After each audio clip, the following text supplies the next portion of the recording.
अस्सलामुअलैकुम वीवर्स, क्या हाल है, कैसे हैं आप। अल्लाह करे हमेशा हंसते मुस्कराते रहें। और आज हम बनाने जा रहे हैं एक बहुत ही मज़ेदार किस्म की रेसिपी जो मैं आपके साथ शेयर कर रही हूँ। और वो है टोस्ट। और टोस्ट के लिए हमें चाहिए 2 एग्स।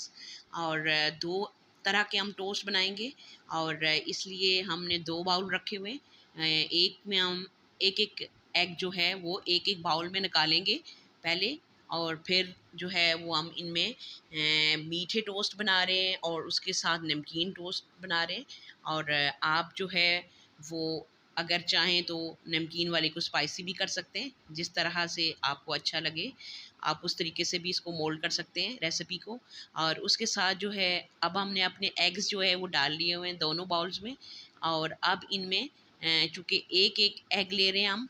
और उसी मुनासबत से जो है वो हम इनमें शुगर और नमकीन वाले में आप उसी हिसाब से डालेंगे।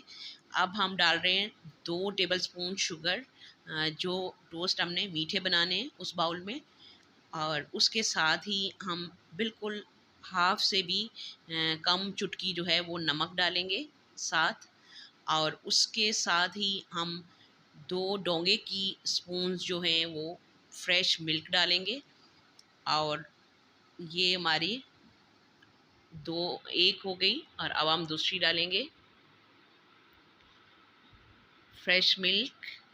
और इसी तरीके से हम दूसरे बाउल में भी जिसको नमकीन बनाएंगे उसमें डालेंगे हम एक 2 टेबलस्पून इसी तरीके से, या बल्कि टेबलस्पून से ज़्यादा आ जाता है। डोंगे की चम्मच चूँकि बड़ी होती है तो फुल भरी हुई भी नहीं है, इतनी मतलब ज़्यादा भी नहीं है, लेकिन हमारा जो है वो एग के अंदर चला गया। 2 टेबलस्पून जो है वो फ्रेश मिल्क। और उसके साथ हमने डाल लिया एक काली मिर्च टीस्पून और एक चुटकी नमक। अब हम इसको अच्छे से जो है फेंट लेंगे। और अच्छे से फेंटने के बाद फिर हम अपने टोस्ट को जिस भी शेप में हमने बनाना होगा उस शेप में काट लेंगे। तो अभी हम अपने एग को अच्छे से फेंट रहे हैं, दोनों को बारी बारी जो है वो अच्छे से फेंट के पहले तैयार करके हम रखेंगे। और उसके बाद जो है वो हम बनाएंगे अपने मीठे और नमकीन टोस्ट। और आप भी इस रेसिपी को ज़रूर ट्राई कीजिएगा वीवर्स। अगर आपको मेरी रेसिपी पसंद आए तो ज़रूर मुझे फ़ीडबैक दीजिएगा। और मेरी वीडियोस अगर आपको बाकी भी पसंद आएँ तो मुझे ज़रूर जो है वो मेरे चैनल को सब्सक्राइब करें और मेरी वीडियो को लाइक किया करें। और मेरी जो है वीडियोस को शेयर भी किया करें अपने फ्रेंड्स में। और अब हमने अंडे जो है वो फेंट लिए हुए हैं, जो जितने भी इंग्रेडिएंट उसमें डालने थे वो डालने के बाद। और अब हमने ब्रेड जो है वो निकाल ली है। ब्रेड हम उतने ही स्लाइस काटेंगे, इकट्ठे रख रहे हैं। और जितना मैं इजी होके काट सकती हूँ ब्रेड को उतनी मैं रख रही हूँ, ताकि इकट्ठे पीसेस जो है वो कटें और जल्दी से हमारे जो है टोस्ट तैयार हो जाएं। और बहुत ही मज़ेदार किस्म के टोस्ट बनने वाले हैं हमारे आज।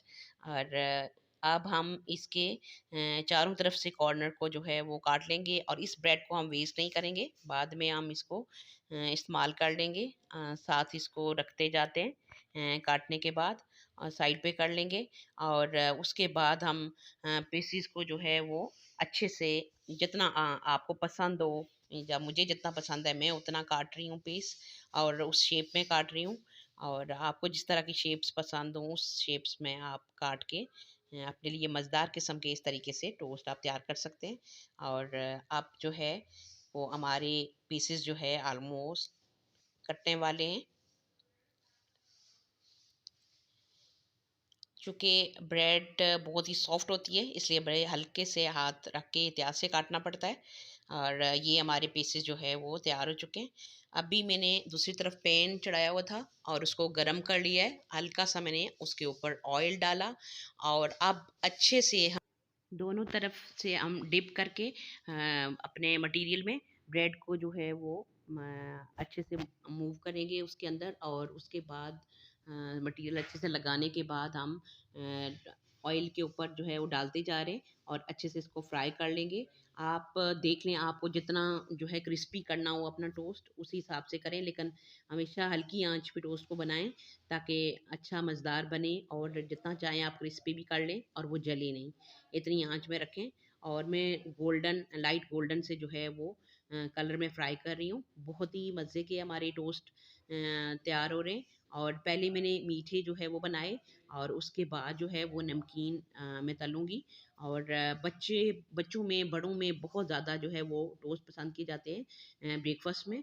और आप भी ज़रूर बना के अपने बच्चों को ये रेसिपी ट्राई कराएं, और इंशाल्लाह बहुत इंजॉय करेंगे और बच्चों को बहुत मज़े के लगेंगे। और इस तरीके से हमारे जो है वो दोनों तरह के टोस्ट जो है तैयार है। और ज़रूर जो है वो इस रेसिपी को व्यूअर्स ट्राई कीजिएगा, और अपना और अपने प्यारों का बहुत सारा ख्याल रखें, और हमें भी अपनी दवाओं में याद रखें। इंशाल्लाह मिलते हैं एक नई और बहुत ही मज़ेदार सी रेसिपी के साथ। तब तक के लिए अल्लाह हाफ़िज़।